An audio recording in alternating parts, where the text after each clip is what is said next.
ప్రజాస్వామ్యంలో అది సభా సాంప్రదాయం. ప్రధాన ప్రతిపక్షం కూడా హుందాగా గవర్నర్ ప్రసంగానికి ధన్యవాదాలు తెలుపుతుందని ఆశించాం. తెలంగాణ రాష్ట్ర అభివృద్ధి సంక్షేమంలో కలిసి వస్తుందని ఆశపడ్డాం. కానీ ఆ పార్టీ తమ అహంకార ప్రవర్తనను మార్చుకోలేదు.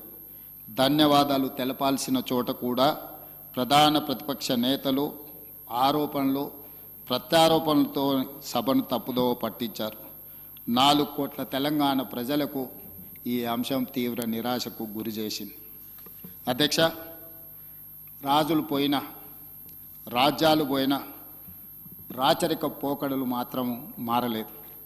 పూర్వం ఒకరి నుంచి ఇంకొకరికి రాజ్యాధికారం మార్పిడి జరిగినప్పుడు యుద్ధాలలో వేలాది కుత్తుకలు తెగేవి, రక్తం వరదలై పారేది. అప్పుడే అధికారం బదలాయింపు జరిగేది. అది రాచరిక వ్యవస్థ.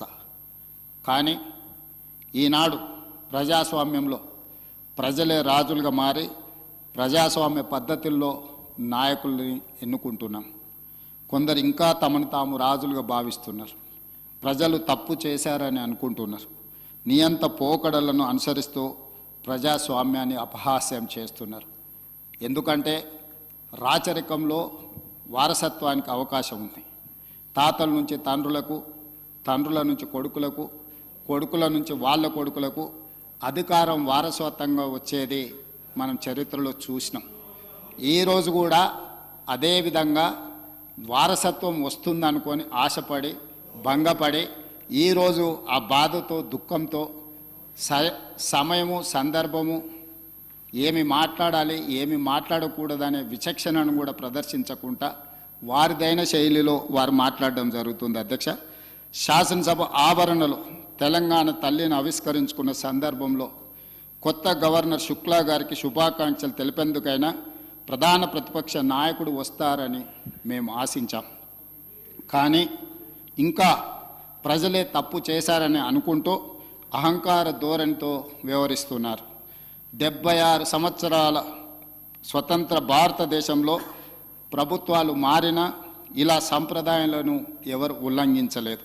అధికారంలో ఉన్నప్పుడు అదే అహంకార ధోరణి, ప్రజలు బుద్ధి చెప్పి ప్రతిపక్షంలో కూర్చోబెట్టిన ఇప్పుడు అదే తీరుగా వ్యవహరిస్తున్నారు.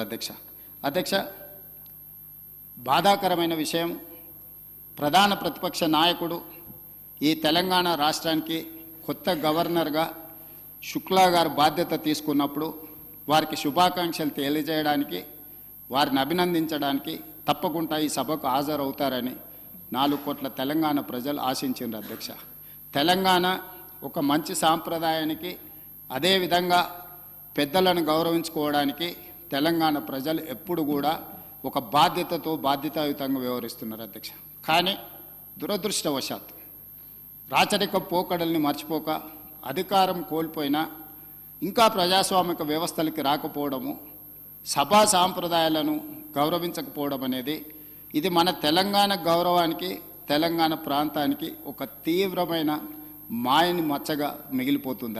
అధ్యక్ష, ప్రధాన ప్రతిపక్ష నాయకుడు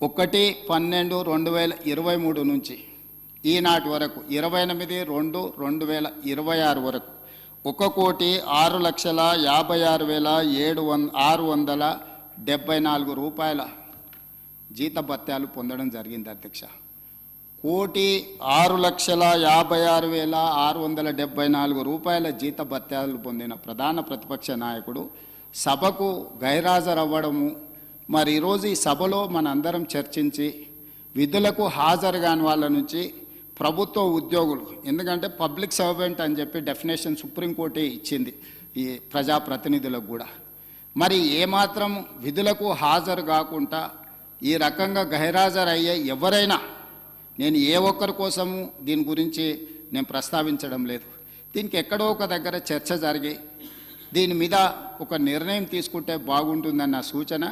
ఇప్పటికైనా ప్రధాన ప్రతిపక్ష నాయకుడు కల్వకుంట్ల చంద్రశేఖరరావు గారికి నా విజ్ఞప్తి, మీరు సభకు రాండి, ఈ సభలో చర్చలో పాల్గొనండి. తద్వారా తెలంగాణకు ప్రయోజనం చేకూరుతుందని మీరు భావిస్తే ఈ సభకు వస్తారని మేము భావిస్తున్నాం. రావాల్సిందిగా తమరి ద్వారా మాజీ ముఖ్యమంత్రి గారికి నేను ఆహ్వానం పలుకుతున్నా.